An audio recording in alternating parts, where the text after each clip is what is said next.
कौन्तेय प्रतिजानीहि नामे भक्त प्रणश्यति। कृष्ण कह रहे हैं गीता में चैप्टर 9 वर्स 31 कि हे कौन्तेय, हे अर्जुन, जाके ये घोषणा कर दो कि मेरे भक्त का कभी पतन नहीं होता। हरे कृष्णा आप सभी को। आज की वीडियो में बात करेंगे बहुत ही इंपॉर्टेंट टॉपिक्स के बारे में। हम बात करेंगे गोल ऑफ लाइफ और नीड ऑफ भक्ति के बारे में, यानी जीवन का लक्ष्य और भक्ति की आवश्यकता। फिर उसके बाद हम बात करेंगे कि कलयुग में एज अ स्पेशल क्या है और किस तरीके से उसका यूज़ किया जा सकता है। और एंड में हम बात करेंगे कि अगर भक्ति को सीरियसली नहीं लिया तो फिर क्या इम्प्लीकेशंस हो सकती हैं आगे। चलिए शुरू करते हैं। सबसे पहले goal of life and need of भक्ति, यानी कि जीवन का लक्ष्य और भक्ति की आवश्यकता। तो इसको समझाने के लिए मैं एक आर्टिकल का सहारा लूँगा। ये आर्टिकल है iskm.international वेबसाइट पे।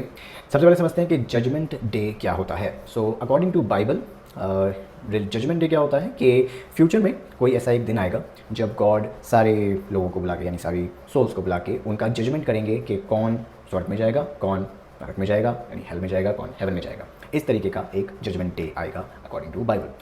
बट हमारे सनातन धर्म के स्क्रिप्चर्स के अनुसार ये जो जजमेंट डे है ये सबके लिए इकट्ठा नहीं आता। यानी कि जैसे ही कोई शरीर छोड़ता है, ये मटीरियलिस्टिक बॉडी जैसे ही कोई छोड़ता है, उसी दिन उसका जजमेंट डे होता है। यानी कि यहाँ पे जो यमराज हैं वो डिसाइड करेंगे कि क्या हम नरक में जाएंगे या हम हेवन में जाएंगे यानी स्वर्ग में जाएंगे। इस तरीके का जजमेंट डे बताया गया है। ठीक है। सो यहाँ पे स्पेसिफिकली श्रीमद् भागवतम का रेफरेंस लेके चैप्टर 6 कैंटो चैप्टर 327 वर्स में खुद यमराज ऐसा कह रहे हैं। एक्चुअली मैंने इसका पूरा हिंदी ट्रांसलेशन यहाँ पे कर लिया है, तो आप ये पढ़ सकते हैं।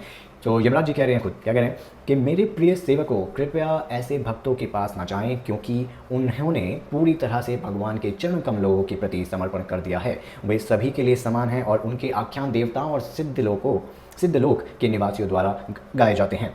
कृपया उनके नज़दीक भी ना जाएं। वे हमेशा भगवान के परम व्यक्तित्व हरि के क्लब द्वारा संरक्षित होते हैं और इसलिए भगवान ब्रह्मा और मैं और यहाँ तक कि समय कारक भी उन्हें दंडित करने में सक्षम नहीं है। ऐसे यमराज खुद बोल रहे हैं अपने यमदूतों से। तो इस तरीके की पावर हो जाती है अगर आप भक्ति करते हैं तो। लेकिन ठीक है, ये तो यमराज जी कह रहे हैं, पर एक्चुअल में क्या होता है, अगर हमारा जजमेंट डे नहीं होगा, यानी यमराज ने तो कह दिया अपने यमदूतों से कि भाई तुम इनके पास मत जाना, तो अगर यमदूत हमें नहीं लेने आएंगे तो होगा क्या एक्चुअली उन भक्तों का जब वो शरीर त्यागते हैं। तो यहाँ पे लिखा हुआ है कि द डिवोटीज ऑफ कृष्णा, यानी कि जो कृष्ण के भक्त हैं और Vishnu, however escape this punishment and are instead awarded an eternal life and place and knowledge in one of the Vaikuntha loka planets, the top most Vaikuntha loka called Golok Vrindavan. यानी कि वो डिवोटीज, यानी कि वो भक्त कृष्ण के एक ऐसे लोक में चले जाते हैं जिसको वैकुंठ लोक बोलते हैं। वैकुंठ लोक क्या है? वैकुंठ लोक एक ट्रांसेंडेंटल यूनिवर्स है जहाँ पे स्पिरिचुअल प्लैनेट्स हैं। उन्हीं प्लैनेट्स में जो टॉप मोस्ट प्लैनेट है जिसे हम बोलते हैं वैकुंठ लोक का Golok Vrindavan, that is the top most spiritual planet.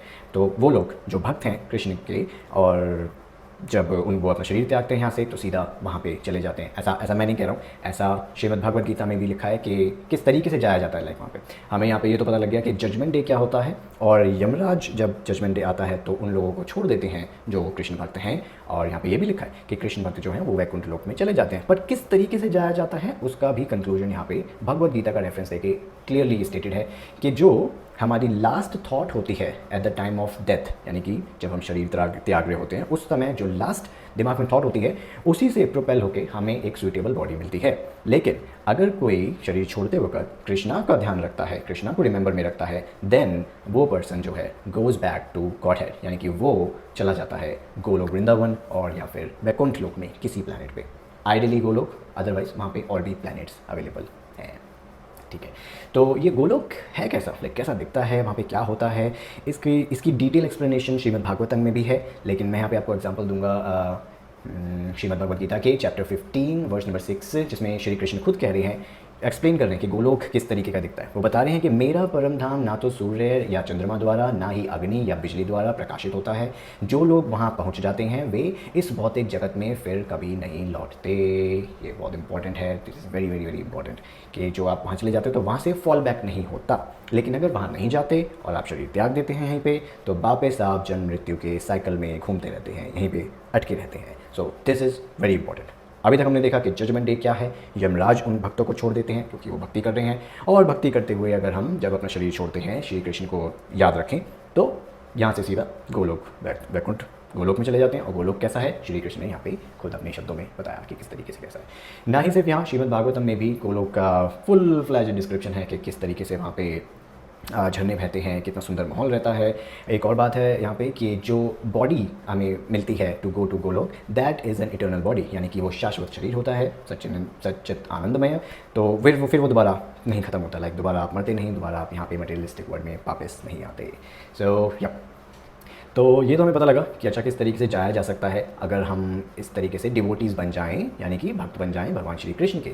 लेकिन भक्ति कैसे की जाती है, ये बहुत बड़ा सवाल है। तो भक्ति कैसे की जाती है, मुझे बहुत पसंद है जिस तरीके से अंतर्राष्ट्रीय कृष्ण भावना संघ यानी कि ISKCON, international society for Krishna consciousness, जिस तरीके से भक्ति का प्रचार कर रही हैं। आई रियली लव जो उनके रूल्स एंड रेगुलेशन है। तो भक्ति करने का बिल्कुल सिंपल तरीका उन्होंने बता दिया है। कैसे कि आपको सिर्फ ये रूल्स फॉलो करने हैं एंड देन इम्प्लिसिटली आपकी भक्ति अपने आप हो जाएगी। कैसे? पहले करना है वो तब, यानी किसी भी तरह का आपको इंटॉक्सिकेशन नहीं करना है, यानी कि आपको कोई नशा नहीं करना है, किसी तरीके की चाय कॉफ़ी यानी कि निकोटीन या कैफीन वाली चीज़ें नहीं खानी है, इवन चॉकलेट्स। आपको साफ़ सफाई का ध्यान रखना है, आपको पवित्रता का ध्यान रखना है अपना, और दया यानी कि आपको कोई मांसाहार नहीं करना है, no meat eating whatsoever. And आपको सत्य यानी कि जुआ नहीं खेलना है, किसी तरीके का बुरा काम नहीं करना है। सो बेसिकली अनैतिक आचरण से आपको दूर रहना है, और कम से कम 1 घंटा एक दिन में शास्त्र अध्ययन करना है, यानी कि शास्त्र पढ़ने हैं। इसमें आप भगवद गीता पढ़ सकते हैं, श्रीमद् भागवतम पढ़ सकते हैं, और हमारे बहुत सारे पुराण हैं, या श्रील प्रभुपाद की बहुत सारी बुक्स हैं जिनको आप पढ़ सकते हैं। अंत में जो सबसे इंपॉर्टेंट है वो है हरे कृष्ण महामंत्र का जप। तो ISKCON में हम 16 माला का जप करते हैं, बेसिकली उनके द्वारा दिया गया रूल है। सो हरे कृष्ण महामंत्र का जप करते हैं। हरे कृष्ण महामंत्र इस तरीके से होता है कि हरे कृष्ण कृष्ण कृष्ण हरे हरे, हरे राम राम राम हरे हरे। इस तरीके से ये एक बार मंत्र हुआ। इसी तरीके से जो एक माला होती है उसमें 108 मंत्र होते हैं, और इस एक माला के हमें 16 राउंड्स करने होते हैं, यानी कि 16 बार एक माला को करना होता है एक दिन के अंदर। तो आप नाम जप करिए बहुत अच्छे से, इन चारों नियमों का पालन करिए, और आपकी भक्ति बढ़िया ढंग से होती चली जाएगी। सो अभी हमने देखा किस तरीके से आप भक्ति कर सकते हैं। भक्ति करने के लाभ ये होता है कि जब आप एक्चुअल में अपना शरीर त्याग रहे होंगे at the time of that, तो और अगर आपने पूरी ज़िंदगी भर भक्ति करी है, तो इस बात की पॉसिबिलिटी बहुत बढ़ जाती है कि आप अंत में अंतिम समय में भगवान श्री कृष्ण के बारे में सोच रहे होंगे। और यहाँ तक कि भगवान श्री कृष्ण तो ये भी कहते हैं कि अगर कष्ट की वजह से, अगर जब आप अपना शरीर त्याग रहे हैं, हो सकता है बॉडी में बहुत कष्ट हो, उस समय अगर मेरा भक्त मेरे बारे में नहीं सोच पा रहा है, लेकिन उसने अगर पूरी ज़िंदगी भर मेरी भक्ति करी है, तो मैं खुद उसके दर्शन करने के लिए वहाँ पे आता हूँ। यानी कि उसको मेरे बारे में आप सोचने की ज़रूरत नहीं है, मैं खुद उसके पास आता हूँ उसको लेने के लिए। तो इतने कृपालु हैं हमारे भगवान श्री कृष्ण। सो इस तरीके से ये है हमारी ज़िंदगी का जो गोल है। भक्ति करना इसलिए ज़रूरी है ताकि आफ्टर द डेथ आप इस जन्म मृत्यु के साइकिल से बाहर निकल जाएं, और वापस you go back to your Godhead, यानी कि गोलोक वृंदावन हम वापस चले जाएं। ये था पूरा गोल ऑफ लाइफ, और हमें भक्ति की ज़रूरत क्यों है। ठीक है, हरे कृष्ण महामंत्र के बारे में हमने यहाँ पे बात करी थी, जो कि सबसे इंपॉर्टेंट है यहाँ पे रूल। हरे कृष्ण महामंत्र की महिमा क्या है, मतलब इससे क्या इंपॉर्टेंस होती है, क्या पोटेंशियल आता है, इसके बारे में पूरी की पूरी एक छोटी सी बुक है, यहाँ भी आपको मिल जाएगी। इसका नाम है हरे नाम जप की महिमा। आई थिंक इसका हिंदी ट्रांसलेशन है ये, पर आपको इंग्लिश ट्रांसलेशन भी मिल जाएगा इसका। सो आप ये बुक ले सकते हैं, या फिर आप यूट्यूब पे भी काफ़ी कंटेंट देख सकते हैं जिसमें आपको पता लगेगा कि हरि नाम की एक्चुअल में महिमा क्या है। इसी चीज़ को बताने के लिए मैं बाबा प्रेमानंद जी की एक शॉर्ट आपको दिखाना चाहूँगा। आइए देखते हैं, इसमें सुनते हैं क्या कहते हैं बाबा। नाम सर्व पाप नाशक है, नाम सब उन्नति प्रदान करने में समर्थ है, और नाम आपका बहुत बढ़िया अंग रक्षक है। नाम मुख में चल रहा है तो कोई बाल बांका नहीं कर सकता, ध्यान रखना। नाम चल रहा है तो कोई नहीं बाल बांका कर सकता है, चाहे अंदर का शत्रु हो चाहे बाहर का शत्रु हो। जो नाम प्रिय हो प्रभु का नाम जप करो, गंदी बात मत करो। ओके, सो आपने देखा, इट्स वेरी वेरी पावरफुल जो हरि नाम है उसके अंदर बहुत अद्भुत तरीके की ताकत है। ये पूरी बुक इसी के ऊपर लिखी हुई है, लाइक किस तरीके का ट्रांसेंडेंटल इफेक्ट आता है जब आप हरिनाम जप करते हैं। सो ये बात थी हरिनाम जप की, और इसके साथ वापस आते हैं अपने सेकंड सेक्शन पे, which is about speciality of कलयुग। देखिए जो कलयुग है, एक और आर्टिकल का मैं सहारा लूँगा। ये आर्टिकल भी ISKM.international वेबसाइट पे है। इसमें ब्रह्म वैवर्तक पुराण का स्पेसिफिक रेफरेंस लेके बताया हुआ है कि एक गोल्डन एज शुरू होती है कलयुग के 5000 साल शुरू होने के बाद, यानी कि कलयुग जब से शुरू होता है उसके 5000 साल के बाद से एक गोल्डन पीरियड शुरू होता है। कितना लंबा होता है ये गोल्डन पीरियड? ये 10,000 साल का गोल्डन पीरियड होता है। अच्छा, इसमें होता क्या है इस गोल्डन एज में? इस गोल्डन एज के अंदर हम देखते हैं कि एक सडन अपराइज होता है, एक सडन बढ़ावट होती है, देखी जाती है संकीर्तन करने में। यानी कि पिछले 5000 सालों में जो हुआ उसमें संकीर्तन उतना नहीं था, भगवान की महिमा उतनी नहीं थी, पर अगले 10,000 साल जो हैं वो गोल्डन एज के होंगे, और उसमें संकीर्तन होगी जब भी ये गोल्डन एज शुरू होगी तब। तो ये मैं आपको क्यों बता रहा हूँ? ये मैं आपको इसलिए बता रहा हूँ क्योंकि कलयुग जो है वो टोटल यहाँ पे आप देख सकते हैं 4,32,000 साल का टोटल होता है, और ये शुरू हुआ था लगभग 20 फरवरी 3102 BCE, यानी कि अभी तक जो कलयुग के हो चुके हैं 5,124 साल पूरे, यानी कि 5,000 साल हो चुके हैं। टेक्निकली जो गोल्डन एज है वो 124 साल से शुरू हो चुकी है, आगे 10,000 साल तक ये रहेगी। और हम जानते हैं कि जो इस्कॉन के फाउंडर हैं श्रीला प्रभुपाद जी, AC भक्तिवेदांत श्रीला प्रभुपाद जी, उन्होंने 1966 में न्यूयॉर्क में इस इस्कॉन का जो था स्टार्ट किया था उसको, ऑर्गेनाइजेशन को, और तब से ही संकीर्तन मूवमेंट जो है पूरे विश्व भर में फैल चुकी है, हरे कृष्ण महामंत्र पूरे विश्व में फैल चुका है।